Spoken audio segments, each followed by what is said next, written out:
राम राम राम राम राम राम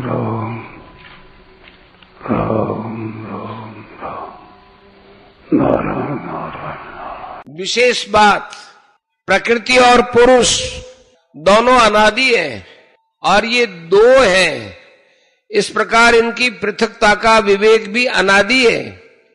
यह विवेक पुरुष में ही रहता है, प्रकृति में नहीं। जब यह पुरुष इस विवेक का अनादर करके अविवेक के कारण प्रकृति के साथ संबंध जोड़ लेता है, तब इस संबंध के कारण पुरुष में राग पैदा हो जाता है। जब राग बहुत सूक्ष्म रहता है तब विवेक प्रबल रहता है।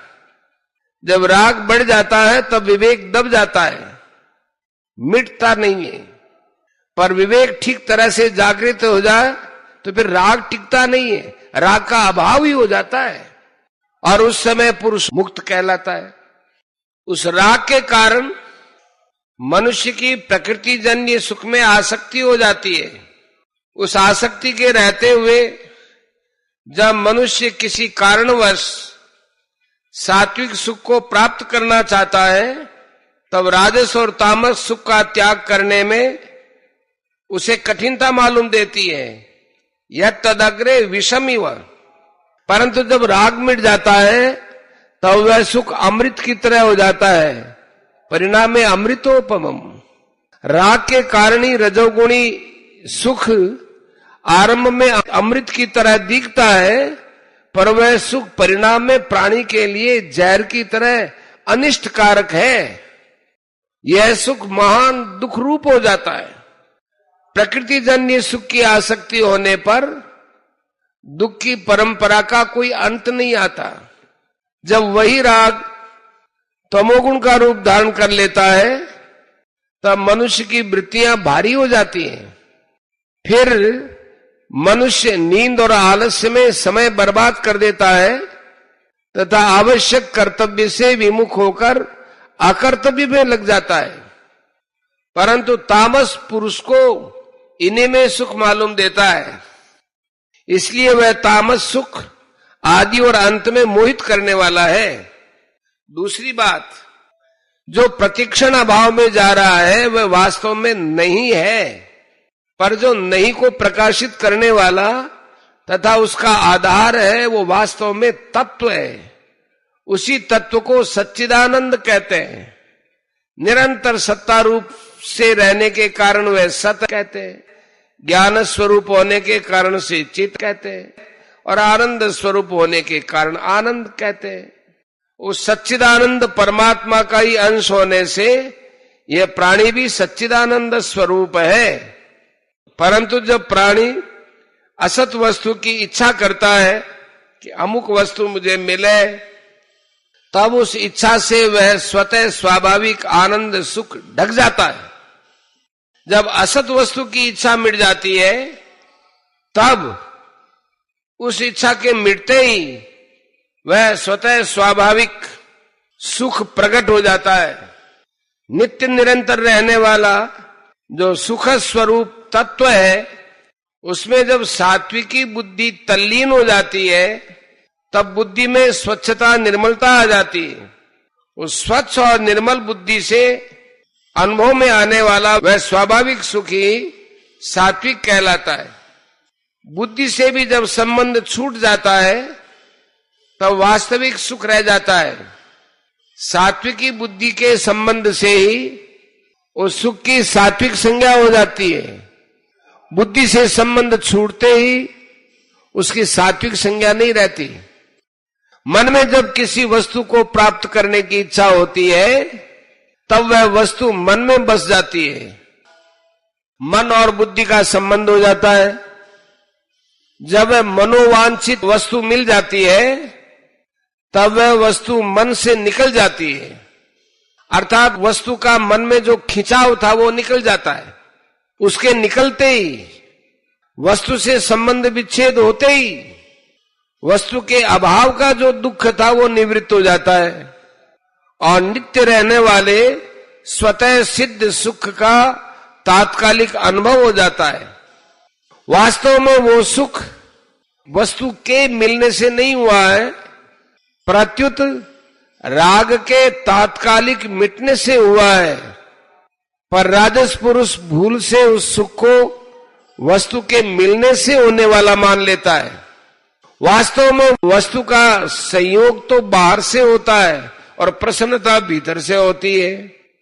भीतर से जो प्रसन्नता होती है वह बाहर के संयोग से पैदा नहीं होती, प्रत्युत भीतर बसी हुई वस्तु के साथ जो संबंध था उस वस्तु से संबंध विच्छेद होने पर पैदा होती है।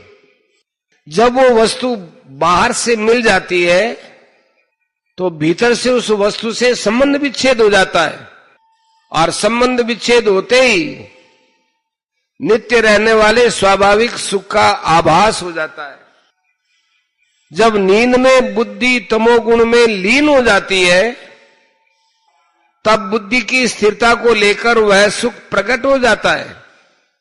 कारण कि तमोगुण के प्रभाव से नींद में जागृत और स्वप्न के पदार्थों की विस्मृति हो जाती है।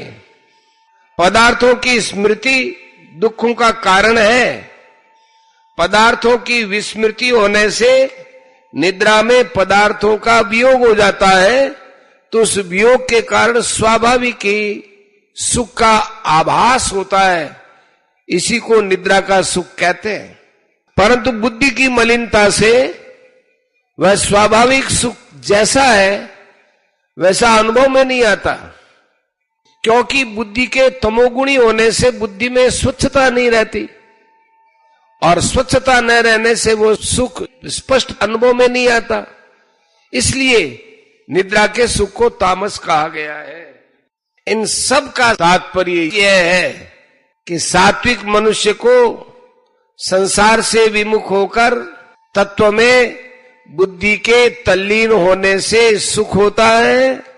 राजस मनुष्य को राग के कारण अंतःकरण में बसी हुई वस्तु के बाहर निकलने से सुख होता है, और तामस मनुष्य को वस्तु के लिए किए जाने वाले कर्तव्य कर्मों की विस्मृति से और निरर्थक क्रियाओं में लगने से सुख होता है।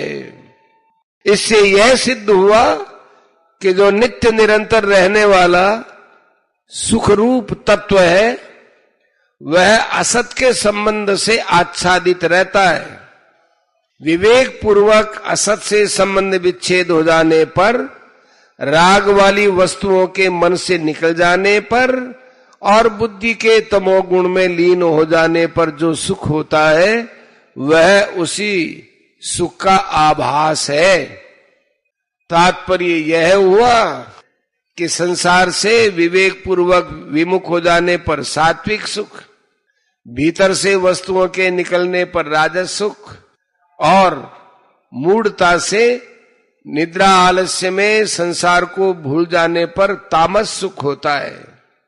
परंतु वास्तविक सुख तो प्रकृतिजन्य पदार्थों से सर्वथा संबंध विच्छेद होने से ही होता है। इन सुखों में जो प्रियता, आकर्षण और भोग है वही पारमार्थिक उन्नति में बाधा देने वाला और पतन करने वाला है।